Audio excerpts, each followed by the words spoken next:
Olá, começa agora pela TV Alice mais um Contraponto. Como sempre, eu convido você a acompanhar o programa de hoje.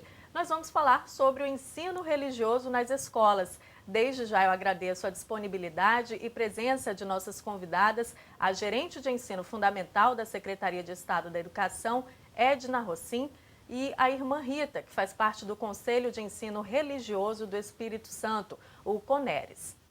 A Lei de Diretrizes e Bases da Educação prevê a oferta de ensino religioso de matrícula facultativa pelas escolas públicas de ensino fundamental no horário normal de aula. Apesar de opcional, o ensino religioso é obrigatório para os alunos em 49% das escolas públicas do Brasil, segundo aponta um levantamento feito com base na Prova Brasil do Ministério da Educação. Bom, para começar a conversa, irmã Rita, quando a gente fala de ensino religioso, o que é que está sendo repassado nas salas de aula? A gente não pode garantir o que cada um faz na sua sala de aula, mas o que deveria ser feito em sala de aula, Nicole, é uma coisa muito interessante. É considerado o ensino religioso uma área do conhecimento, como história, geografia, português, né? Se a área de conhecimento, o que o professor precisa fazer? Ele precisa se formar, né, dos conhecimentos das diferentes denominações religiosas que existe, pelo menos na proximidade da escola, daqueles alunos que estão na sala de aula, e que, se eu conhecer a sua realidade religiosa, com certeza eu saberei conviver com essa pessoa de uma forma bem mais humanizada. Porque também a gente pode reparar que o ensino religioso bem trabalhado, ele vai de encontro com os direitos humanos das pessoas. Porque é direito do ser humano viver a sua religião. É direito do ser humano ser respeitado na sua religião. Perfeito. Agora, Edna, quais são as diretrizes do ensino religioso e a abordagem que é repassada na sala de aula aqui no estado? O ensino religioso ele é de matrícula facultativa, como foi dito, e ele é ofertado em uma aula semanal no horário regular. E a enturmação desses alunos ela pode ser feita de diversas formas, de diversas séries, né? Não há necessidade de ser todos do primeiro ano, segundo ano, terceiro, quarto até o nono ano. Então, diferentes séries e o Estado tem o currículo e tem o documento orientador. E o ensino religioso, ele tem eixos temáticos, tem 3 eixos temáticos, né? Porque nós temos 3 trimestres. O primeiro trimestre, o eixo é culturas e tradições. O segundo trimestre, textos sagrados e tradições orais. E o terceiro, ritos. Então, esses 3 eixos temáticos são os mesmos para todas as séries do ensino fundamental, séries/ano do ensino fundamental. Porém, o foco é diferenciado dentro desses eixos para cada ano. Aí as abordagens são diferenciadas. Certo, perfeito. Agora, irmã Rita, como que é elaborada essa grade, digamos assim, que os alunos vão estudar nas escolas? Cada estado tem a forma diferente de elaborar. A Lei de Diretrizes e Bases estabelece o quê? Nós temos a nível nacional o tal FUNAPER, o Fórum Nacional para acompanhar todas essas questões de conteúdo, né, programação curricular. E temos os parâmetros curriculares, que são orientadores de uma forma maravilhosa, mais cadernos também para pôr essa proposta curricular dentro da melhor forma possível com os conteúdos.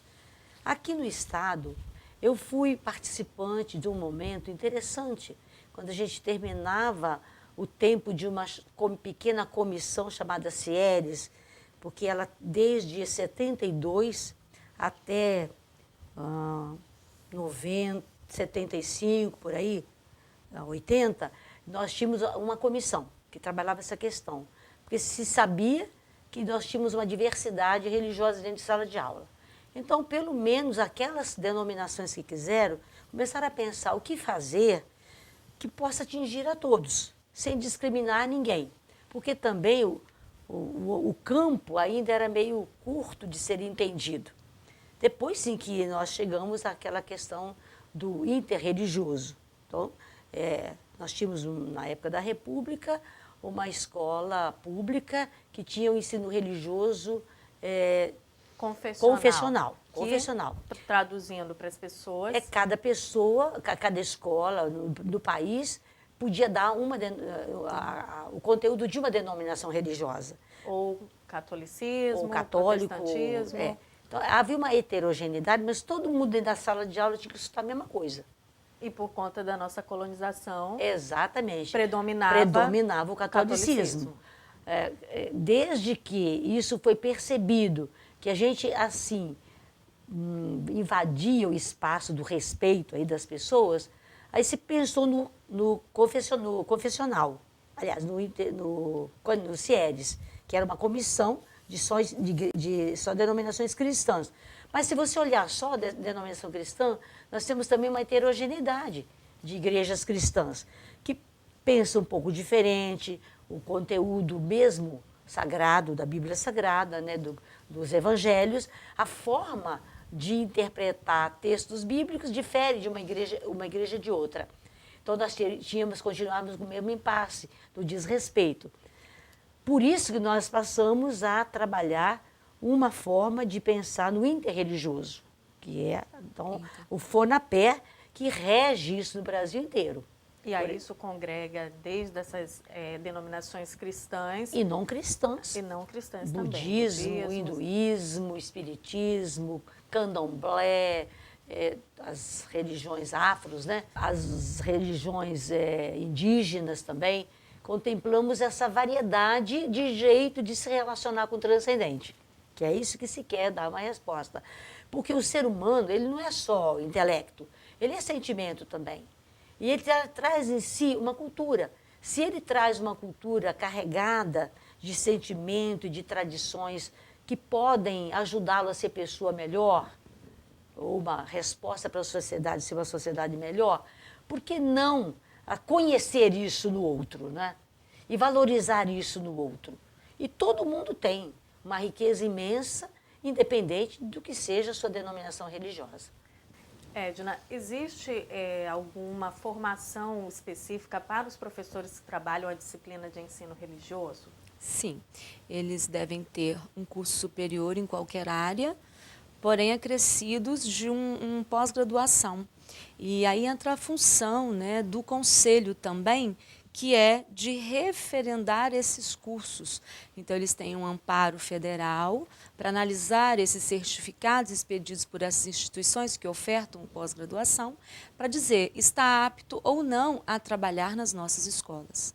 Nicole e Edna, nós temos um grande problema aqui no Estado, porque tem gente que dá curso de pós-graduação que a gente vai depois contemplar o que foi dado de uma forma muito superficial, que não dá condições do professor chegar em sala de aula e trabalhar como deve. E aí que mora o grande desafio do conselho, que é o CONERES, de acompanhar tudo isso. É claro que com o tempo nós vamos chegar ao melhor, né? Mas nem na primeira hora nós temos dificuldades. E sabemos das dificuldades, porque nem todo curso que é dado por aí de pós-graduação poderia ser dado. Então, do falta jeito que fiscalização. Está sendo dado. Falta fiscalização, mas falta a o fiscalização referendamento. Seria feita pelo Conselho ou pela própria Secretaria de Educação? Como que... Os dois lugares, né? Tem que se darem as mãos para fazer uma educação melhor. Perfeito. Agora, irmã, a Constituição Federal defende a liberdade de crença e nós vivemos no Estado laico, ou seja, não segue nenhuma religião. Partindo disso, o ensino religioso, ele não estaria interferindo nesses dois princípios, o do Estado laico e da liberdade de crença? Boa pergunta, Nicole, porque isso faz uma confusão na cabecinha do nosso povo e que por chamar de Estado laico se quer dizer que aqui não se tem sentimento religioso nenhum. Isso não é verdade? O ser humano parece que já nasce com essa necessidade do transcendente dentro dele. Então, o Estado laico é exatamente um Estado que não determina que religião eu devo seguir. Ele deixa em liberdade que as pessoas possam participar de determinada denominação ou daquela outra, sem nenhum constrangimento, sem nenhuma penalidade. Diferente de um outro lugar, de um outro país, que tivesse na sua Constituição, que ele tivesse que, imperiosamente, vivenciar, por exemplo, o budismo, né? Todas as riquezas que o budismo traz para nós, por exemplo, os cristãos e não cristãos, mas temos outras formas também de experienciar o religioso. Então, nós aqui não temos assim esse pensamento, porque a lei diz para nós que o Estado é laico. E nós temos liberdade dessa expressão religiosa que nós queremos participar, com toda a liberdade. Perfeito. Agora, Edna, como a gente falou aqui no começo, é uma disciplina facultativa. Os alunos escolhem cursar ou não, fazer parte ou não daquela aula. Aqui no Espírito Santo, o que a gente tem em termos de números de alunos que optam por assistir às aulas de ensino religioso e por não assistir também? Ok. O nosso Estado, a Secretaria de Estado de Educação, organizou nossas escolas em 11 superintendências. Dessas 11 superintendências, 319 escolas que ofertam ensino fundamental, nós temos 90.215 alunos. Desses no universo de 90 mil alunos, 82.605 optaram pela disciplina de ensino religioso. E aí, como o Estado se organiza para atender essa clientela? E esses 7 mil alunos que não estão estudando a disciplina de ensino religioso, o que o Estado oferece? Então, o Estado dá o direito ao aluno de optar por 2 disciplinas, né? Nos anos iniciais, o projeto é aprofundamento de leitura e escrita, o chamado ALE. E nos anos finais, o projeto de pesquisa com diversos focos. Então, em qualquer série ou ano do ensino fundamental, esse universo de alunos também é atendido na escola. Então, ele tem a opção de não participar da aula. E se não participar, vocês ofertamos um outro currículo, que é aprofundamento de leitura e escrita para os anos iniciais e projeto de pesquisa para os anos finais. Agora, Nicole, eu poderia até dizer uma palavrinha nesse sentido, como Conelis, porque muitas situações chegaram para nós, assim como, observe, porque está faltando explicação para os pais, para as famílias, e aí advém da não escolha, da não opção pelo ensino religioso. Porque se pensa que lá na sala de aula o professor vai o quê? Vai adestrar o aluno naquela denominação que ele faz parte. O professor, quando entra na sala de aula, para respeitar o seu aluno, ele não pode obrigar aluno nenhum a ser da denominação dele. Eu vou trabalhar os conteúdos do conhecimento de cada uma das denominações que eu puder trabalhar naquele ano, e vou trabalhar dentro dessas denominações que eu vou conhecendo, quais valores que todas elas se somam para que a nossa sociedade seja melhor. Quando um pai escuta uma coisa dessa, ele abre o coração e a mente para dizer, meu filho precisa disso, porque a nossa sociedade precisa de direcionamento do mais profundo do ser humano, que é o mundo melhor. Quem que não quer um mundo melhor? E o ensino religioso tem tudo para dar essa contribuição. Aonde ele é bem dado, ele desmitiza toda a competitividade de número, de quem é que vai para o céu, quem é que vai para o inferno, porque tem gente que tem a chave do céu na mão, né? Quem está na minha igreja vai para o céu, quem não está na minha igreja vai para o inferno. Não é esse o critério de relacionamento, isso gera guerra, revolta, domínio, proselitismo, enfim, uma série de coisas que não se pode alimentar numa sala de aula, permitir numa sala de aula, seja a aula do ensino religioso e seja a aula de qualquer disciplina, porque nós temos o problema de que onde não tem o ensino religioso, porque não alcançamos professor para todas as turmas, todas as escolas, nós temos uma defasagem bem significativa ainda no Estado com relação ao número de professor. Nós temos outro dado de professor na área de português, na língua portuguesa, de outra matéria, que vai dar a sua denominação para o aluno. Perfeito. Olha o problema que nós temos aí. Então, nós temos que trabalhar muito carinhosamente para ter o respeito, a tolerância, o pensar, deixar o outro pensar diferente. Que o diferente do outro vai somar para o melhor andamento da sociedade, da comunidade, do desenvolvimento da escola. Por que não? Por que não? Aquilo que faz mal, em denominação nenhuma, a gente pode apoiar, né? Verdade. Bom, irmã Rita, Edna, a gente vai dar uma pausa agora na conversa, que o tempo do nosso primeiro bloco se esgotou, mas a gente volta daqui a pouquinho com o Contraponto, hoje falando sobre o ensino religioso nas escolas. Não saia daí.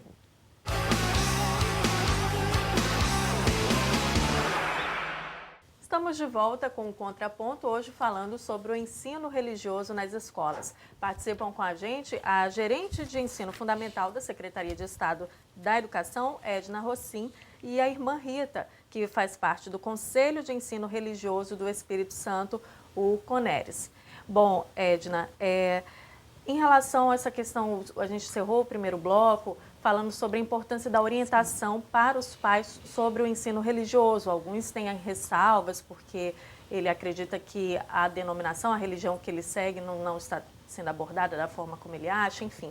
Como que é feito esse trabalho? Vocês têm realmente uma orientação, uma diretriz para repassar para os professores, os coordenadores, explicar até melhor como que a disciplina é trabalhada na sala de aula? Sim, há uma orientação aos nossos gestores escolares que, no ato da matrícula chamada pública, que se oriente, que se diga o que é ofertado na escola, o que se estuda na disciplina de ensino religioso. E o que nós percebemos, de fato, concordo com a irmã Rita, é que falta informação ainda, falta conhecimento, a expertise de entender que o ensino religioso pode contribuir muito para a formação integral do ser humano, dos nossos estudantes de ensino fundamental, questão dos valores humanos, da cultura da paz nas escolas, da harmonização, do respeito mútuo, né? Nós estamos vivenciando um momento de guerra, de muita violência na sala de aula. Então, o ensino religioso ele contribui para acalmar, para ver o meu eu, como eu estou diante do mundo, quem eu sou, como me coloco diante do mundo. Então, eu percebo que falta esse esclarecimento à comunidade escolar, onde eu digo professores, para que eles busquem aperfeiçoamento, para que façam cursos, por exemplo, uma regional que não tenha professores, número de professores suficientes para atender ao X número de alunos, que ele busque a formação necessária para trabalhar, e a comunidade em geral, pais, que busquem as escolas, que solicitem informações de como é ofertado o ensino religioso. Porque na hora do ato da matrícula ele vai fazer a opção, eu vou permitir que meu filho estude ou não, né? E um professor que faz o pós-graduação para atuar, ele tem bagagem para trabalhar na escola. E aí a gente pode perceber uma escola humanizada, né? Diretores que acolhem seus alunos. Às vezes os grandes centros não fazem isso, mas escolas do interior, a gente vê pedagogos acolhendo alunos na porta da escola com um abraço, sabe? Momentos de sensibilização antes do entrar na sala de aula para ter o horário normal de disciplinas. Toques que separam uma disciplina de outra, um horário de outro, músicas agradáveis que humanizam as escolas. Então, o que nós precisamos é humanizar as nossas escolas. Certo. Agora, irmã Rita, a gente falou de trabalhar essas diferentes denominações religiosas, todas, apresentar, mas a gente sabe que a gente tem uma diversidade de religiões muito grande aqui no país e, às vezes, ao invés de repassar valores, de trabalhar a tolerância, cada um com a sua razão, como a senhora falou ainda agora, né? A minha religião vai para o céu, a sua não vai, enfim. Isso não acaba instigando esse acirramento, acaba tendo um efeito completamente contrário, a senhora não acredita? Verdade, Nicole, porque a gente ainda sacraliza isso, essa forma brutal de relacionamento, no nome de Deus. Como se Deus viesse e assinasse um comportamento deste. Então, precisamos sim partir da consciência que se nós nos conhecermos, nós nos valorizaremos. Porque todo ser humano tem valores enormes, em todas as denominações, começa por aí. E todas as denominações foram constituídas, criadas pelos seres humanos. E a gente sempre pensa que aquela denominação que está aí ela foi instituída, foi criada para poder colaborar com a sociedade. Então, se ela nasceu para isto, como a minha eu penso que nasceu para isto, eu vejo que nasceu para isso, eu penso que ela pode contribuir muito se somando com as demais naquilo que é de bom. Mas para isso é preciso conhecimento. O conhecimento é a raiz de toda a solução. Porque não dá para eu, por exemplo, resolver o problema da hanseníase se eu não conhecer as causas, as soluções, né? Não dá para eu conhecer, saber do valor medicinal de uma planta, que agora nós estamos falando tanto desse assunto, né? Tão lindo, se eu não buscar conhecer. Eu não vou valorizar nada na vida se eu não conhecer. Até o ar passa por mim, se eu não souber que é o ar, eu não vou saber que é o ar. Então, como é necessário a formação do professor, que os gestores das suas escolas, né, primem por ter bons professores de ensino religioso, porque terão também um resultado fantástico. Aonde o Estado se empenha para que haja formação de professores, a coisa está avançando. O ensino está avançando. E as famílias também vão, por outro lado, começando a perceber que eles não precisam ter medo do ensino. Pelo contrário, eles devem desejar o ensino religioso, que vai colaborar para a formação integral do seu filho. Aquela parte do interior do ser humano, do religioso que todo ser humano tem, vai ser trabalhado de uma forma saudável, de ele saber da riqueza que ele tem, do outro também, somando, nós seremos bem melhores. Mas o problema é a formação. Agora a gente tem também uma outra situação. Tem a questão da religião e tem quem não tem religião, tem os ateus, os agnósticos. Isso é trabalhado na sala de aula? É trabalhado, porque se um aluno estiver ali defendendo essa parte para ele, esse estilo de vivência, nós temos que respeitar. É direito dele não querer.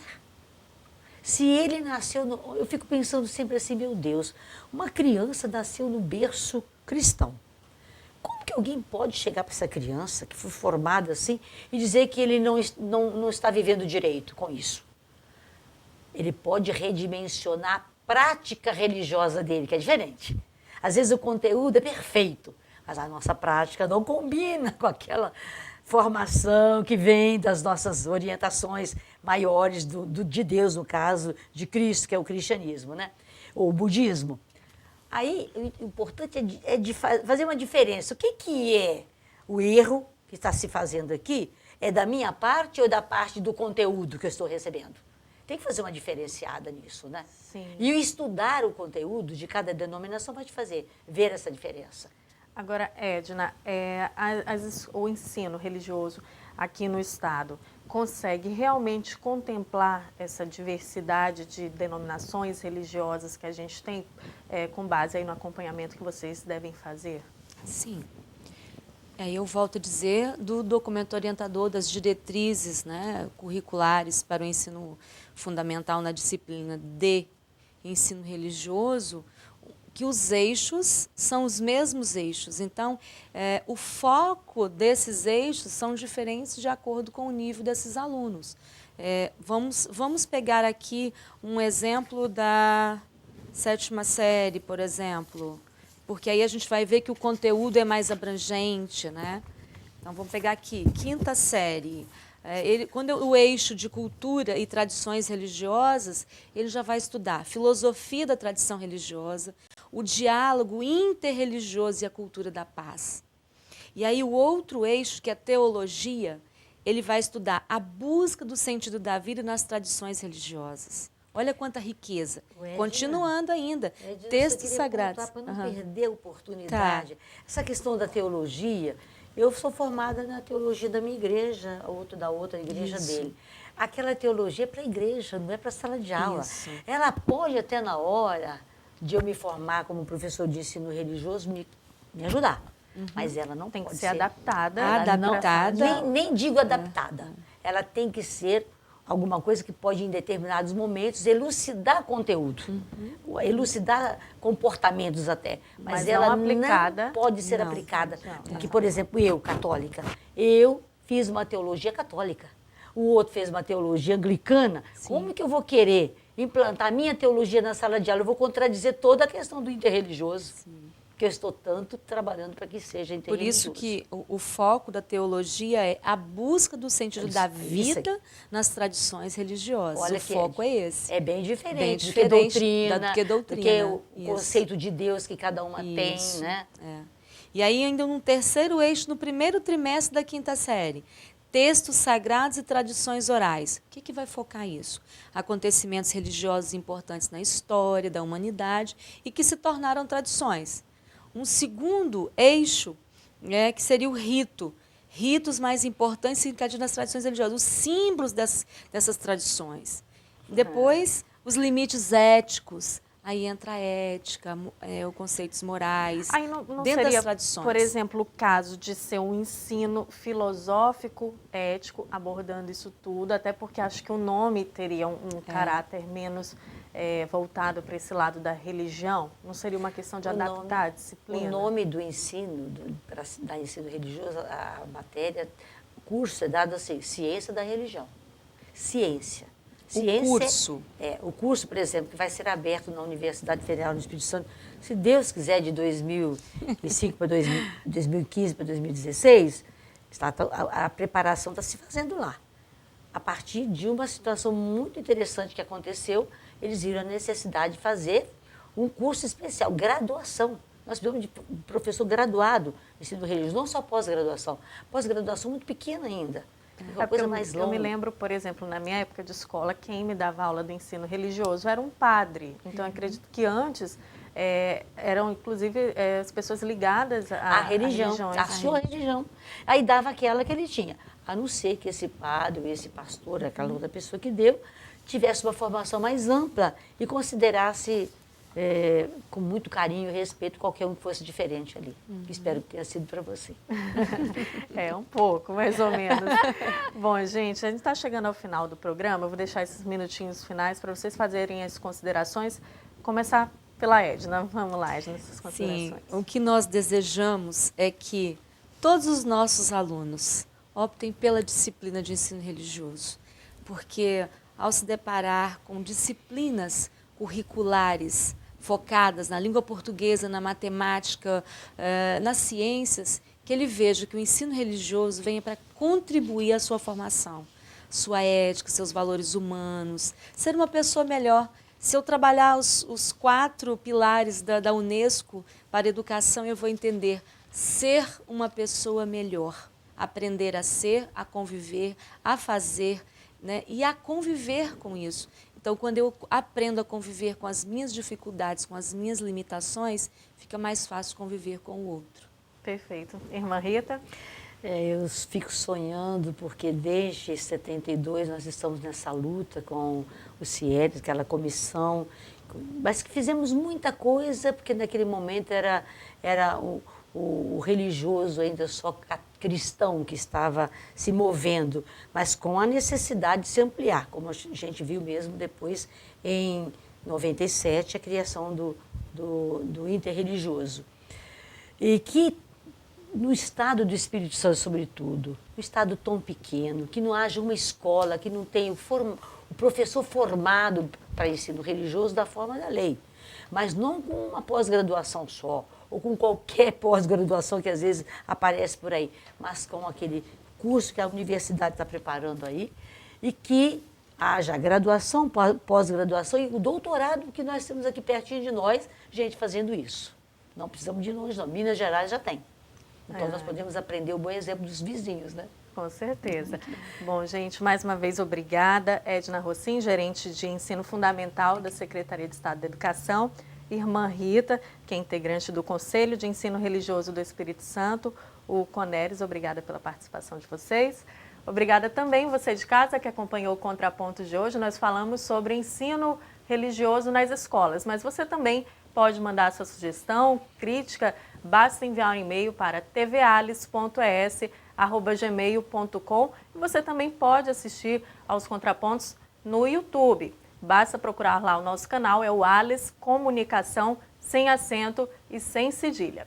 Até o próximo Contraponto. Continue acompanhando a programação da TV ALES, Canal Cidadão.